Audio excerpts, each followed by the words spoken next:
Well, hey everybody, Mike Griffith here. Hope you're doing great. Here for the Ingles on the Beat segment, and here to talk about Kirby Smart's teleconference today. There was the NCAA ruling last night where they did expand the eligibility for all those spring sports seniors, so that's some good news. Excuse me here while I tinker around a little bit with the camera as we get started on our regular Tuesday segment. I hope you're doing well. I'm going to be checking online here as I go to our Dog Nation page, where most of you watching us on Facebook, for your questions, your comments. And man, I guess I'll just start at the top. It was good to hear Kirby Smart's voice again today. Kirby doing that teleconference with the beat writers this morning at about 9:30. And I got up and I did as many stories as I could. Started out with what he said, the position that he thought would be the most affected by the whole layoff. I thought it was interesting Kirby went after the quarterbacks. That means he's going to go after the quarterbacks next season, because obviously other teams' quarterbacks are going to be affected too. Look, I got the alfalfa thing going here. Sorry about that. Gonna look good here. No producer. So that was where he started, was talking about going quarterbacks and that was going to be the position most affected.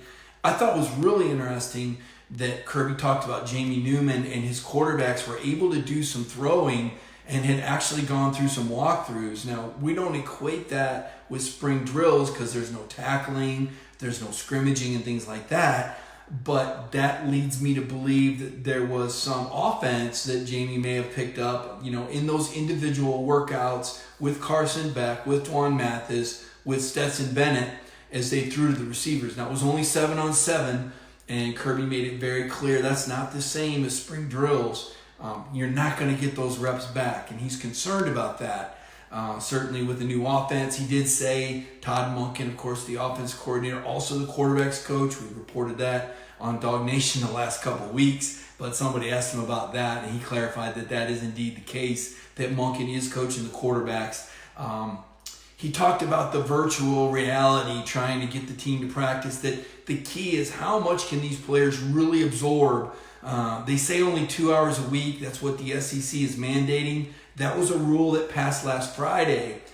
Kirby said that was something that Georgia wanted to do earlier, but the NCAA said no, and then the SEC said no, so Kirby and Georgia got that approved by the SEC. Does BA only give me? No, I'm doing this from my home. Chris, thanks for asking. I don't know where BA does it at his house. I like to do it in my formal dining room because I don't really have a formal dining room table or a china cabinet. So this room is kind of empty. I use this for my office. It's the front of my house.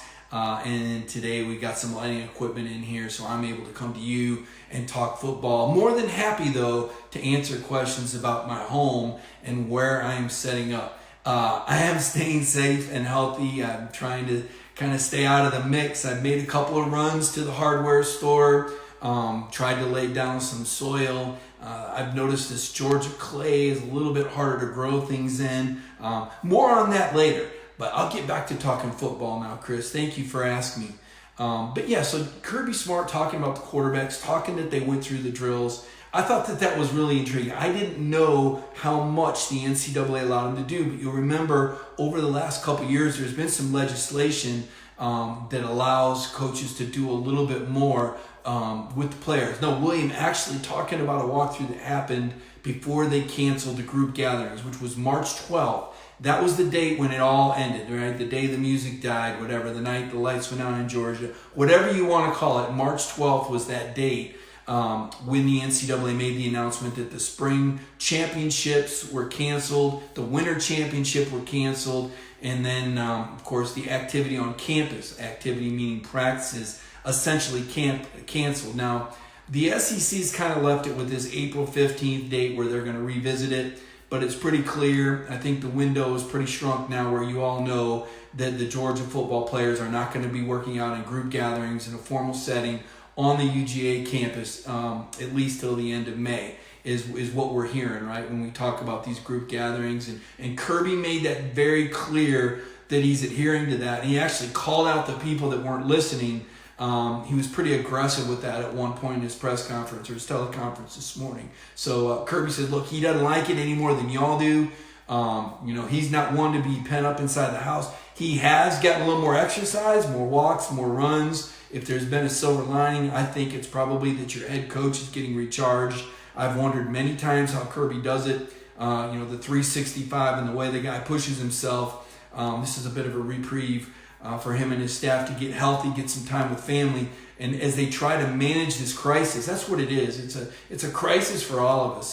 The coronavirus is really stopped action, changed life as we know it, and now everybody's trying to manage it. So we talked a little bit about what Kirby said about those quarterbacks. There's a story up on Dog Nation right now. Actually, there's a lot of stories up on Dog Nation. I did a few stories on that. I see Jeff Santel pop something up on the quotes, the transcript we gave him from the teleconference. Kirby talking about how it affects recruiting. That should be obvious. You can't get kids on campus.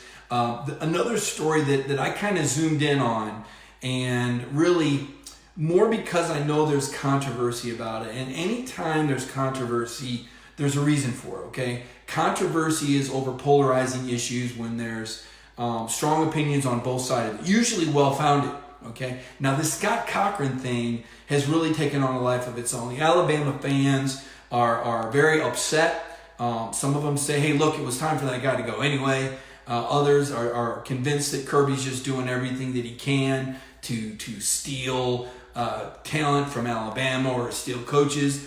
I look at it that Kirby wanted to go out and hire the best guy that he possibly could to coach special teams. And he explained why he gave Cochran that opportunity, to come coach at Georgia, right? Because he believes that Scott Cochran is a guy that knows how to motivate players and can also recruit. And he said that when he was at Alabama with Cochran, and everybody forgets that Kirby helped Saban build Alabama into what it is, so did Scott Cochran. Those were two very important pieces to the Nick Saban staff in 2007 as he built until Kirby left after 15 and Cochran this last offseason. But he said he watched Cochran work and do some things with special teams, that he was always involved in special teams, and that he was involved in recruiting. So I thought that was interesting. So it kind of brought me back to the whole headline of why did Kirby give Scott Cochran a chance that Nick Saban wouldn't? And the bottom line is belief. That's it. That's it. Kirby Smart believed in Scott Cochran and his ability to transition to being a special teams coordinator, and Nick Saban didn't. And it's just that simple. So I can't tell you why Saban didn't, but Kirby explained to us today why he did. And I thought that was pretty interesting. Now, some people have said, well, Scott Cochran has never coached special teams before. Well, one, as Kirby said, what did he say here? His exact quote was on Cochran. He was always involved in some way, shape, or form with special teams, indicated at Alabama. That was always been something, even dating back to his days at LSU, and Cochran was at LSU also for 1 year with Saban and Smart, that he was kind of the quality control guy at LSU that worked with his special teams. So Cochran's background has been around special teams, Kirby says. Kirby also points out that there's a lot of guys on the Georgia staff, Glenn Schumann, Lanning, Todd Hartley, Cortez Hankton, Del McGee, Charlton Warren. These are all guys that have coached special teams. And then you add to it that Kirby's involved in special teams. So it's not like Kirby just says, okay, Cochran, you go coach special teams. The rest of us are going to go get a glass of lemonade inside. They do everything collectively at Georgia, okay? And that's the way most staffs do it. They split special teams responsibilities up. Now, Cochran might ultimately be the coordinator. He might ultimately be the one responsible for getting that information from the assistant or the GA or whoever watches the film, breaks it down, and obviously the title coordinator. But all the coaches chip in. So this isn't going to be a situation where Scott Cochran is the only one that's coaching special teams at Georgia. Kirby and his staff will do that as well, just as Cochran will contribute to working with these young players in other position groups. So to me, it's kind of rising tide raises all boats. Maybe that's using the word tide. Maybe that's not a good word here. But I'm not sure exactly how to say it. But bottom line is Kirby Smart believes Scott Cochran makes him better. And there's a story up on that as well. So, changing gears before I get to your questions, and I appreciate all the comments. Thank you. It means a lot to me. You guys know about this isolation, right? You see how difficult it is to be in your home without much contact from the outside. Well, it's pretty much just me here in this house, right? I'm that single guy on the block, right? I go for my walks and I say hi to my neighbors, and then I check into the laptop computer, and we got our Dog Nation call every day at 9 a.m. and we're doing stories and I'm making phone calls. And typically this time of year, I'd be going over there for the 7th practice of the spring, seeing 15 minutes of practice, going inside, hanging out with the other beat writers, waiting on Kirby Smart to come in and talk to us on a Tuesday night. Instead, he did that via teleconference this morning. So beyond that, you guys are it for me, right? And we'll be doing a couple nights a week in addition to our Tuesday midday Ingles sponsored On The Beat. And really appreciate Ingles. Check out your neighborhood Ingles. You know, I didn't get the note, but the last I knew, and you may want to check this out, last I knew, Ingles was hiring. So if you're looking for a job, a little part-time work, a little way to, you know, supplement your income this time of year, they're doing some hiring. I imagine there's probably some stocking and pricing and things like that. My dad owned a neighborhood pharmacy for 6 or 7 years, so I'd work in the back room there and break down boxes and help unload trucks and use the dolly and stock shelves. And you may, if you go to the Ingles website, you can see they may be doing some hiring still. I know they were last week. That'd be a great part-time job right now and a way to supplement your income. So check that out, and certainly I appreciate Ingles and the opportunity that they present to me to come in front of y'all every week. Now last night, it got to be about 7 o'clock. I was right about to watch Ozark, right? So I'm one of these people, I'm checking out these series too. Now, just full-fledged confession here. I don't watch a lot of TV. I just don't have time. I write a lot of stuff about Georgia. I make a lot of calls about Georgia. I read a lot of stuff about Georgia. Go to a lot of Georgia events. And then when I'm not, I'm trying to, you know, exercise or walk or run or whatever it is I can do to stay healthy and energized. So I was just, but this last night, I'm just finishing up season 1 of this Ozark series. And I'm like Kirby Smart. I tried to watch Tiger King. It drives me nuts. I love tigers. They're treated horribly. I can't watch that show. It makes me sick. I think the guy's a complete clown. I know everybody's got their opinions, but I can't take entertainment value out of a show where animals are suffering. It just it upsets me to see those animals treated that way. And I just can't get I understand he's a nutcase and there's some funny passages, but it's like watching animal abuse. I just can't do it. Right? So I watch what I know is fictional, right? This fictional series, this Ozark series I've tried to watch. But I was just about ready to watch it last night. I'm going down on the Dog Nation page. Man, a lot's happened since then. What do we got? Like 7 stories since then. So last night, the NCAA Division I Council voted to grant the spring sports athletes an extra year. And so here is the great news about that for Georgia. Georgia baseball was ranked number 2 in the country by the USA Today when the season shut down, again, March 12th. The Bulldogs were 14-4, and they were fixing to go on the road and open the SEC season against Florida, as I recall. So Georgia baseball has 4 senior players. One of them is Cam Shepard. You guys might remember that shortstop. I covered some Georgia baseball last year. I was there for that 20-inning marathon against Clemson. That was one of my most memorable recent sporting events I covered. It was a great environment. I was really looking forward to covering Georgia baseball this spring once the SEC season got started. But Cam Shepard is one of those seniors that can come back under this new provision. He's the shortstop. I saw him blast some home runs at the end of last year. He's not really known as a power hitter. He's just a player. Patrick Sullivan, big-time hitter, first baseman, a little DH work. He's another. And then they got a couple middle relievers that could come back. Now, here's the trick, okay? So a couple things. Baseball is the only spring sport with a roster limit as it stands. That limit is 35. The NCAA is going to expand that limit beyond 35. Great news. Not so great news is that they're still going to be working with only 11.7 scholarships. You've got to split up 11.7 scholarships among all those guys on your roster, and you just signed an incoming class of players. So the question is going to be for Scott Strickland and all these other baseball coaches, how do you divvy up 11.7 scholarships to 39 or 40 guys? Okay, that's the question.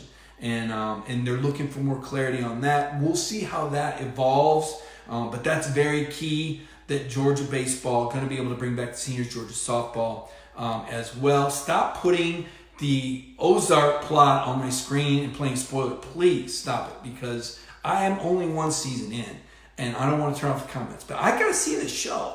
If you ruin the plot, that's not fun to put the spoilers up there, so don't put the spoilers up there. If you've got questions about what's going on at Georgia, now's a good time to ask them. And let's see here. What do we got here? Where are we at? So, everyone who owns a tiger is a lunatic, Matt Taylor says. They're all crazy in different ways.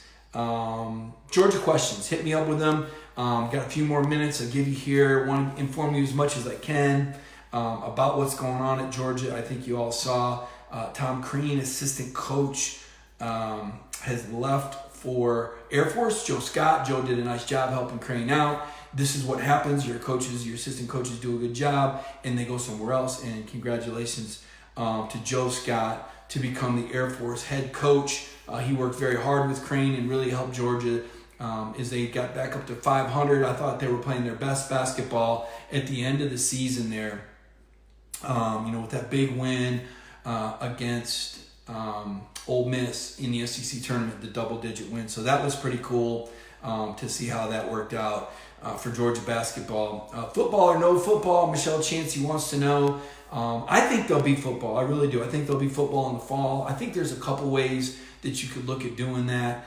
It could be a season without fans in the stadium. To me, there's so much money involved here in terms of the billions of dollars in advertising and television contracts. And I don't think it would be feasible to test fans going into a stadium. And as Kirk Herbstreit pointed out, there may not be a vaccination by then. There's a reason for some of the skepticism. I choose to stay positive because that's just how I operate. I've said this before. I'm a former military guy. I'm mission oriented. My mind and my brain is fixed on the solution and the positivity and what can I do, to help that happen. In this case, what can I do to keep the Georgia fans informed and keep the wheel turning, because Georgia football goes on. I got asked this morning, hey, what do you do now that I'm still a sports writer? I'm still talking to coaches. I'm still talking to players. I'm keeping up with Georgia in a different way. I talked to a former Georgia player who's a trainer, who's working with some of the players in the offseason. I talked to Jamie Newman's quarterbacks coach, Quincy Avery, the other day at QB Takeover about what Jamie Newman's been doing. You guys might have saw the story I did on Dwan Mathis. I had an opportunity to call Mr. Mathis and check in on him. Hey, Terrence, how's it going? How's your family? Of course, I knew Terrence up in Michigan from when I covered Michigan State. We got a lot of common friends up there. He was once heavily recruited by Michigan State, so I go back pretty far with that family. And that's where we got the story about Dwan getting that exemption to be down here in Athens and train down here, wanting to stay in Athens, which just says everything about Dwan Mathis and how committed he is to the school. If you haven't read that story, I can tell you right at the beginning, Terrence said, look, I want you to write this. I said, well, you write this. He said, no, Mike, please write that. Georgia could have given up on my son. Write that or print that or whatever he said. It's in the story. And it's like, all right, man, you want that because my job is to represent what's happening to you. Okay, now, I want to be clear. Now, there's times I've got opinions, okay? It's editorializing. And then there's times, and that's being subjective. And then there's times I'm just repeating to you what's going on. And that's being objective and reporting. And you all see it more now than ever. There's times when reporters are reporting. And then there's times when reporters are giving an opinion. And I try to make it as black and white. When I'm giving an opinion, I try to present that as such. Let you know up front, hey, this is just my opinion. Like on the college football season, I don't have any reason to believe this. I'm not reporting anything I've heard. My thought is there's so much money involved and that you could have the players, the officials, and the game personnel tested and the operations people at the stadiums.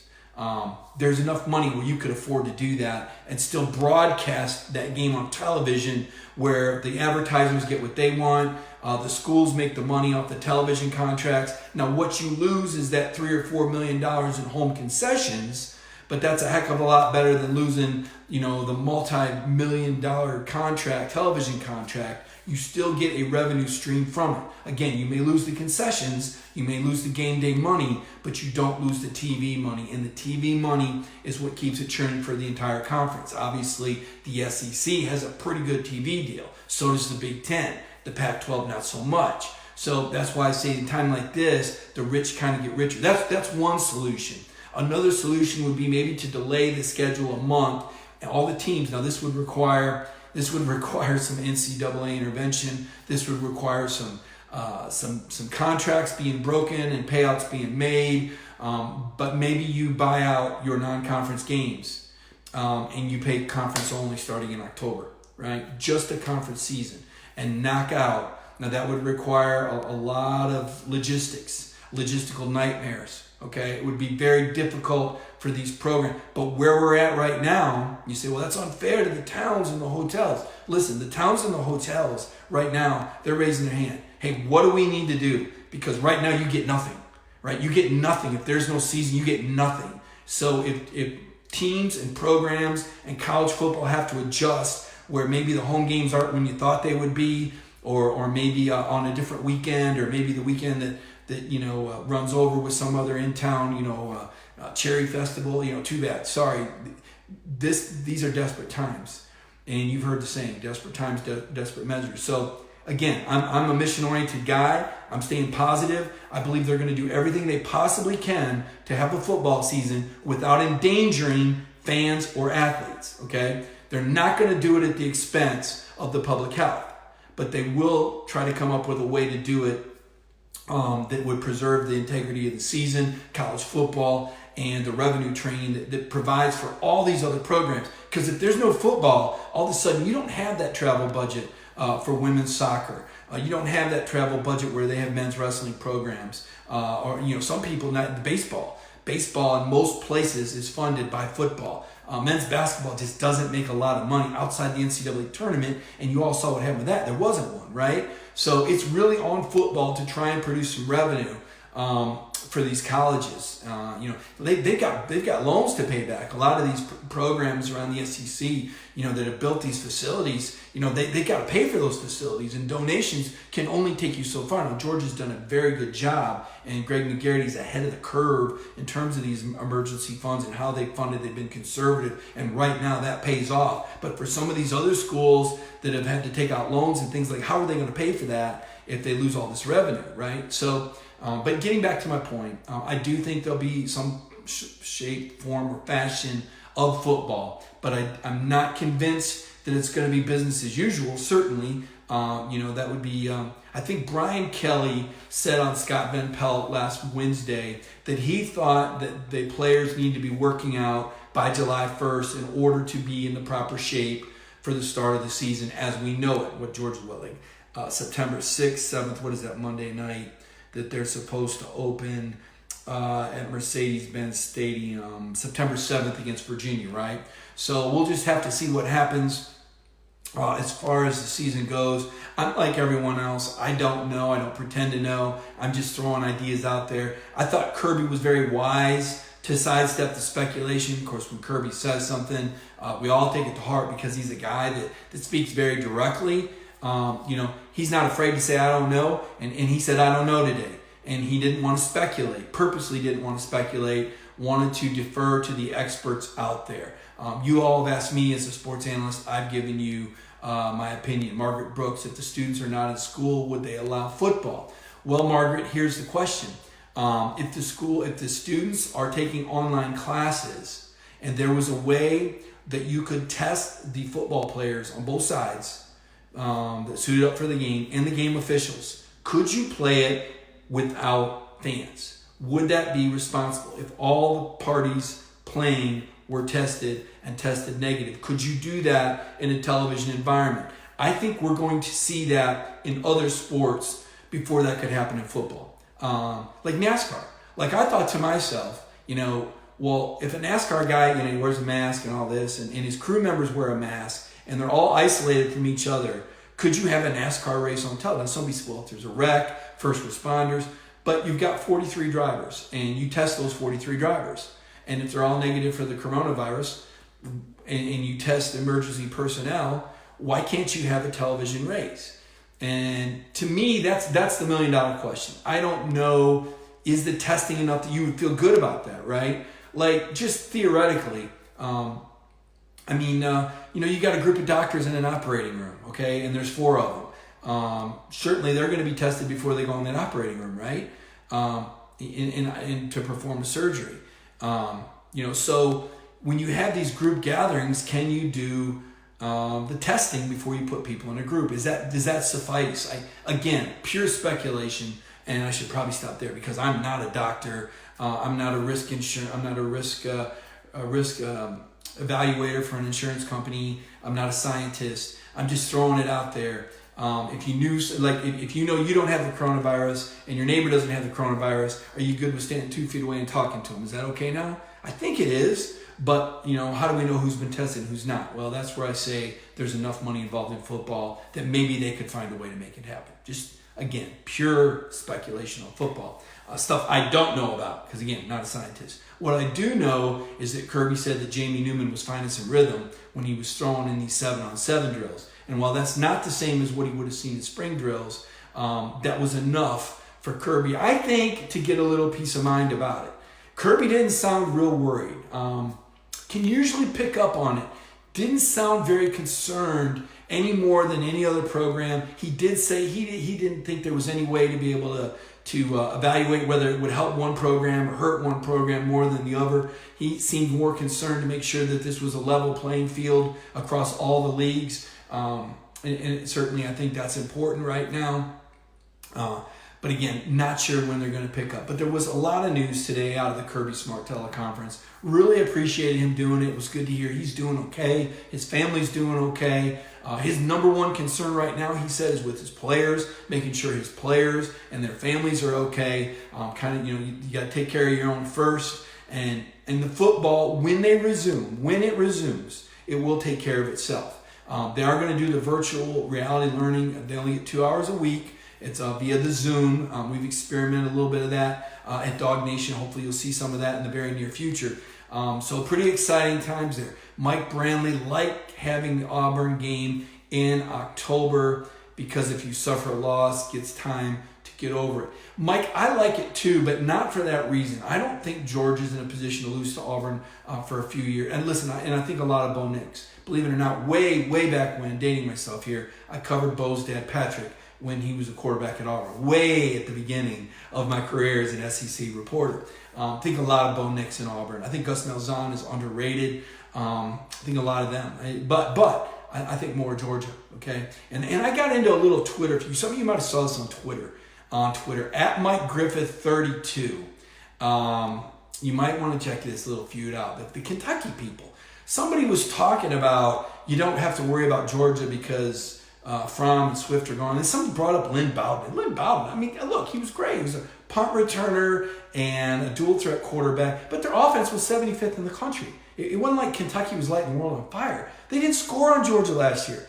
And somehow, was Bowden a better runner than Swift? No, absolutely not. Listen, DeAndre Swift, very underrated. Now, the NFL people understand this. Okay, great example for you. DeAndre Swift wasn't one of the 5 finalists for the Heisman Trophy. He wasn't the 3 finalists, for the running back award out of Texas there, the Doak Walker. But he's number 1 on the running backs, or in the NFL list among running backs. Why? Because they can watch the film. They can trust their eyes. It's not all about the numbers. DeAndre Swift was running into an 8-man box. Kirby was pulling him out of games when they had big leads. You didn't see DeAndre Swift go for 300 yards against Austin Peay last year or against the Arkansas State team. If he would have played, he probably would have got 300 yards. Could have run up big numbers, right? But that's not how Kirby does it. You play him when he needs to play, and you do it at the big moments when everybody in the stadium knows he's getting the ball. Hey, it's DeAndre Swift that's setting up that pass game against Florida. It's DeAndre Swift that's carrying the ball and winning the game against Kentucky in that rain fest when neither team could really throw the ball. That's Swift. That's Swift converting when Jimbo Fisher punts the ball away with over 4 minutes left, thinking that A&M's going to get the ball back. That's Swift making that catch out of the backfield and running the football and picking up those first downs so Georgia can run out the clock and beat A&M and prove Jimbo Fisher was wrong for not believing Georgia could get 2 first downs and run. But that's DeAndre Swift. And Kirby says he asked for the ball. And Kirby said that's the leadership that he likes. So people can love Lynn Bowden all they want at Kentucky, and they can celebrate 7 or 8 wins. And that's great because it's Kentucky and it's a basketball school. But their window closed in 2018. They had Georgia on their turf with a veteran defense and a really good running back in Benny Snell. And they played Georgia for all the marbles in the SEC East in 2018 at home at Kroger Field. And they lost, okay? It's over. The window closed. Georgia's only getting better. Kentucky's in a reload mode. I think a lot of Lynn Bowden. But you're not going to beat Georgia with Lynn Bowden. In fact, I've said this, and I didn't think it was that much of a prediction. But Kentucky will not beat Georgia as long as Kirby Smart is the head coach at Georgia. And you would have thought that I predicted that a donkey would win the Kentucky Derby. But listen, if I'm not mistaken, Georgia's won the last 10 times against Kentucky. So how much of a chance am I really taking by saying that? I didn't think much of one at all. But they were offended. You know, we're in the I'm offended society right now. I'll give you another example. The Twitter games, right? Twitter games. So Tennessee likes to troll their former coaches. And they especially like to pick on Derek Dooley and Butch Jones. Okay, hey, look, I covered both of those guys for a little bit. Covered 2 seasons of Butch Jones, covered 1 season of Derek Dooley. But all I merely said as they were starting to troll Derek Dooley was, let's not forget the guy before him that had them on a 3-year NCAA investigation. Remember Lane Kiffin? He gets a free pass for that. Oh my gosh, people flipped out. Oh, well, you liked Butch Jones and you liked it. This has nothing to do with it. When you're under NCAA investigation, you got a problem. And then I reeled it back in. I said, wait a minute. You know what? Isn't it nice that covering Georgia, I don't have to talk about NCAA investigations. I don't have to talk about recruiting restrictions. I don't have to talk about teams that don't go to bowl games. Every year, I'm talking about a team that's competing for championships. Oh, well, you just love Kirby Smart, they say. Well, I respect Kirby Smart. I don't really know what you want me to write about him that's not positive the last 2 years. All right? That he was one outside linebacker shy against Alabama in the 2018 SEC championship game. Because if DeAndre Walker doesn't get hurt, they beat Alabama in 2018, there's no doubt about it. I covered the 2017 championship game against Alabama. I was there for that. Georgia was the best team. They didn't play best that night, though. They had a bad broken assignment and lost. What do you want me to say? You don't think Kirby Smart's coached that safety up on how not to get looked off? No, the guy broke an assignment. You want to put that on Kirby? He didn't recruit the guy, but I guess ultimately he was okay. He had a safety break an assignment in a championship game. Does that mean Kirby's not a good coach? No. Look, this guy's going into his 5th year as a head coach. Only his 5th. Kirby Smart is 44 years old. He's going to be around for a while. Now, I'm not a believer he's going to be around 20 years. And I don't even know if he'll be around in 10 more years, okay, at Georgia.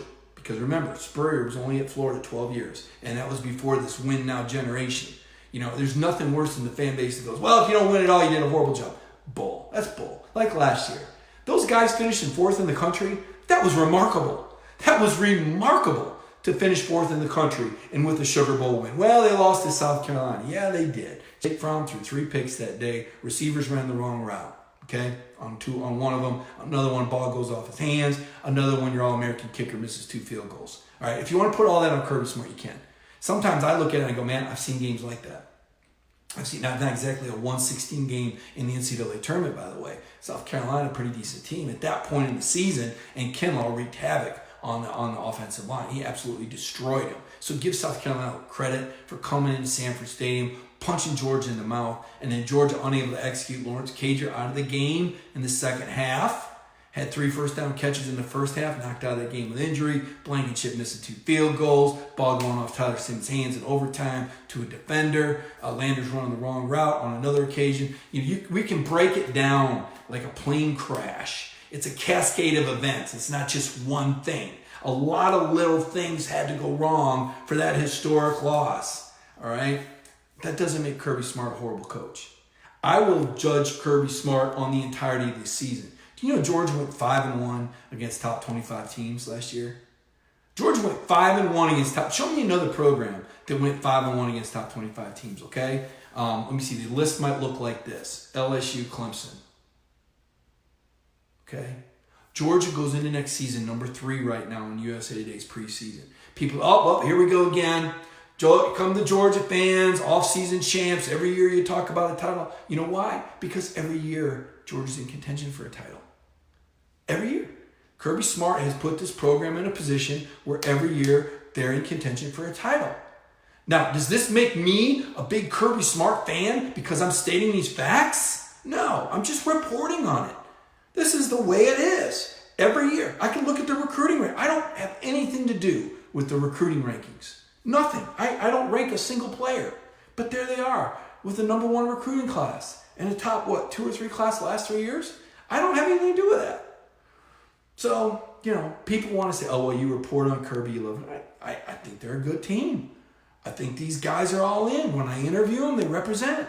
Not perfect. Hey, I was the guy that reported 6 arrests in 6 weeks.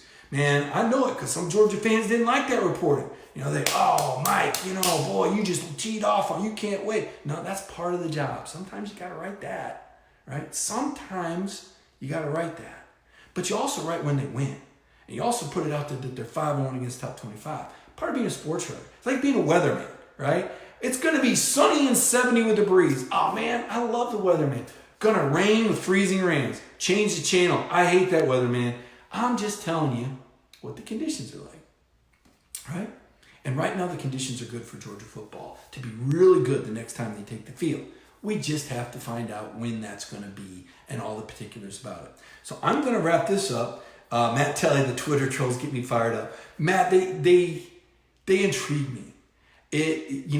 I always say, and this is the greatest challenge for me as a journalist, people believe what they want to believe. And if you look at, and this is like, I'm going to get a little philosophical on here. And you may agree, you may disagree. But like back in the day, right, you turned on the television and there were 3 major networks. And there was a newscaster that you trusted to tell you how it was, okay? I want to be that guy. That's what I strive to be.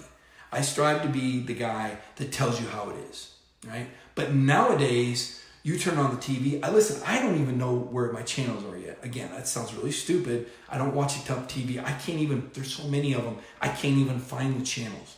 I watched TV for 6 months before I realized that I wasn't even in the digital part of the calendar or the digital part of the menu option, right? But anyway, the point is this. Now you can turn on whatever channel you want to get news delivered how you want. You want positive news on your political party, go to this channel. You want to see the negative news, go to this channel.